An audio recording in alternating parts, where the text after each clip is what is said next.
आज का टॉपिक है ब्लूम के शैक्षिक उद्देश्यों का वर्गीकरण। शैक्षणिक लक्ष्यों के वर्गीकरण के संबंध में ब्लूम ने सन 1956 में मत दिया कि छात्र में व्यवहारिक बदलाव संज्ञानात्मक, भावात्मक एवं क्रियात्मक क्षेत्रों में बदलाव के कारण होते हैं। बालक के समस्त व्यवहार परिवर्तन को 3 भागों में बांटा जा सकता है: ज्ञानात्मक पक्ष, भावात्मक पक्ष एवं क्रियात्मक पक्ष। पहला आता है ज्ञानात्मक पक्ष। ज्ञानात्मक पक्ष के अंतर्गत व्यक्ति की ज्ञानात्मक अभिव्यक्ति आती है। ब्लूम ने ज्ञानात्मक पक्ष का वर्गीकरण इस प्रकार किया है: ज्ञान, बोध, प्रयोग, विश्लेषण, संश्लेषण एवं मूल्यांकन। पहला आता है ज्ञान। किसी भी विषय का मूलभूत उद्देश्य ज्ञान अर्जित करना होता है। कोई भी विज्ञान, चाहे जीव विज्ञान, भौतिक विज्ञान, रसायन विज्ञान आदि में ज्ञान प्राप्त करने के उद्देश्य पर बल दिया जाता है।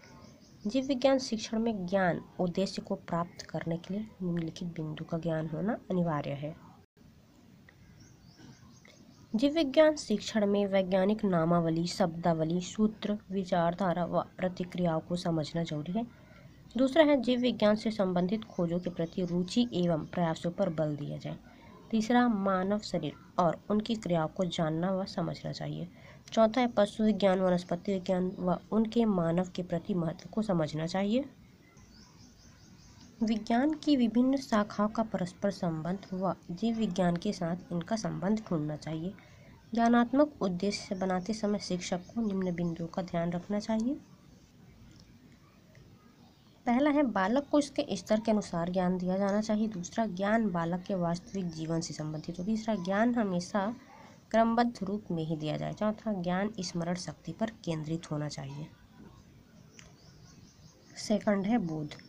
बोध के लिए ज्ञान का होना आवश्यक होता है। इसके अंतर्गत छात्र के अनुवाद, व्याख्या, समानता, असमानता, वर्गीकरण, स्पष्टीकरण व उल्लेख से संबंधित व्यवहार का वर्गीकरण किए जाते हैं। जैसे छात्र चित्र की सहायता से मनुष्य में श्वसन क्रिया का व्याख्या कर सकते हैं। तीसरा है प्रयोग। प्रयोग के लिए ज्ञान व बोध का होना आवश्यक है। विज्ञान के सभी शाखाओं में जीव विज्ञान संबंधित शिक्षण में प्रयोग का अभाव है।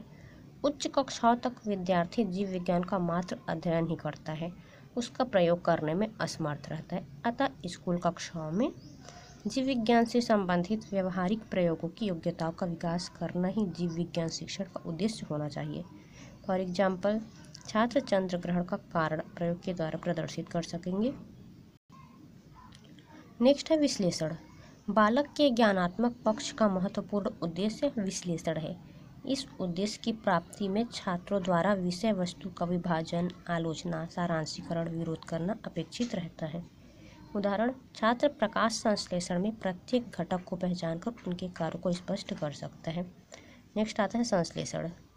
इसे सृजनात्मक उद्देश्य भी कहते हैं। इसमें विभिन्न तत्वों, अनेक पद, भाग, खंडों या पहलुओं को इस तरह मिश्रित कर व्यवस्थित किया जाता है कि एक इकाई संरचना या सामग्री बन सके। इसमें एक नवीन तत्व का निर्माण होता है। नेक्स्ट आता है मूल्यांकन। यह ज्ञानात्मक पक्ष का अंतिम व सबसे महत्वपूर्ण या उच्च उद्देश्य माना जाता है। मूल्यांकन से ही हमारा तात्पर्य बालक द्वारा नियमों, तथ्यों एवं सिद्धांतों की आलोचनात्मक दृष्टि विकसित करना है। इस प्रकार शिक्षण विषयों की सहायता से ज्ञान उद्देश्य से लेकर मूल्यांकन उद्देश्य तक की प्राप्ति की जाती है और इस प्रकार ज्ञानात्मक पक्ष का विकास होता है। ज्ञानात्मक पक्ष के बाद नेक्स्ट आता है भावात्मक पक्ष।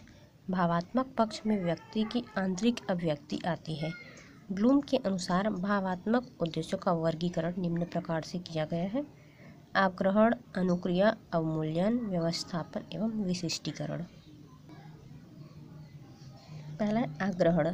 आग्रहण उद्देश्य निम्न स्तर का होता है। इसमें छात्र घटना के प्रति संवेदनशील होते हैं। इन उद्देश्यों से छात्र में निम्न योग्यताओं का विकास होता है। उद्देश्यों के प्राप्ति के लिए शिक्षक को पूछना, वर्णन करना, चुनाव करना, पहचानना, नाम देना, इशारा करना इत्यादि सम्मिलित है। नेक्स्ट है अनुक्रिया। किसी कार्य में छात्रों द्वारा सक्रिय रूप से भाग लेना ही अनुक्रिया कहलाता है। अनुक्रिया उद्देश्य प्राप्ति के लिए अध्यापक द्वारा अंतर करना, सहायता लेना, वार्ता करना आदि क्रियाएं आता है। नेक्स्ट है अवमूल्यन। छात्रों का किसी घटना की कसौटी पर परख कर उसका मूल्य निर्धारित करना ही अवमूल्यन कहलाता है। अवमूल्यन उद्देश्यों की प्राप्ति के लिए अध्यापक निम्न क्रियाएं करता है: वर्णन करना, व्याख्या करना, अनुसरण करना इत्यादि। नेक्स्ट है व्यवस्थापन। संगठन का अभिप्राय मानव के विभिन्न मूल्यों की संग्रहण करने से है। यदि मानव मूल्यों में परस्पर विरोध भी होता है तो उसमें सामंजस्य स्थापित किया जाता है। अध्यापक इस उद्देश्य की प्राप्ति के लिए निम्न क्रियाएं करता है: विभेद करना, सुनना, बदलना आदि। अगला है विशिष्टीकरण। यह भावात्मक पक्ष का सबसे उच्च उद्देश्य होता है। इसमें मूल्य समूह का विशिष्टीकरण किया जाता है। अतः बालक का व्यवहार जो उसकी विशेषताओं को प्रकट करे विशिष्टीकरण कहलाता है। इस उद्देश्य में सीखने की निम्नलिखित उपलब्धियां आती है: पहला, साथियों द्वारा उच्च मूल्यांकन करना, सामान्य समूह एवं विशेषीकरण। नंबर 3 है क्रियात्मक पक्ष। क्रियात्मक पक्ष का संबंध अनेक प्रकार के मनोगत्यात्मक कौशलों के विकास से है। इस उद्देश्य की प्राप्ति के लिए छात्र शारीरिक क्रियाएं करता है, जैसे मॉडल बनाना, मानचित्र बनाना, रेखा चित्र बनाना आदि। इसे इस प्रकार वर्गीकृत किया गया है: उत्तेजन, प्रचरण, नियंत्रण, सामंजस्य एवं स्वाभाविकरण। पहला है उत्तेजन। क्रियात्मक पक्ष के इस पहले स्तर में घटनाओं, वस्तुओं व कार्य के प्रति उत्तेजना लाई जाती है, जिससे कि छात्र किसी क्रिया का अनुकरण कर सके। ऐसे व्यवहार के लिए रुचि का होना आवश्यक है। दूसरा है प्रचरण। छात्र उत्तेजना मिलने पर कोई एक गत्यात्मक क्रिया करता है। यहाँ वह अनेक मांसपेशियों की गति में विभेदन करता है, साथ ही साथ अपने लिए उपयुक्त क्रियाओं का चयन करता है। प्रचरण के बाद नंबर 3 आता है नियंत्रण। इस स्तर पर छात्र अपने द्वारा कृत क्रियाओं को नियंत्रित करता है। अपने द्वारा कृत कार्य को पुनः करने में उस कार्य की शुद्धता, अनुपात का ध्यान रखता है। नेक्स्ट है सामंजस्य। विभिन्न क्रियाओं पर नियंत्रण करने के बाद वह अनेक गति क्रियाओं के बीच सामंजस्य व स्पष्टता बनाए रखता है। नेक्स्ट है स्वाभाविकरण। इसके अंतर्गत कम समय व कम शक्ति खर्च करके ही जटिल कार्य पूर्ण हो जाता है। यहाँ कार्य की भाग इतनी स्वचालित हो जाती है कि वह उत्तेजन रूप में भी एक विशेष गति व तरीके से संपादित की जाती है। उपसंहार। शिक्षा सभी के लिए एक प्रक्रिया है।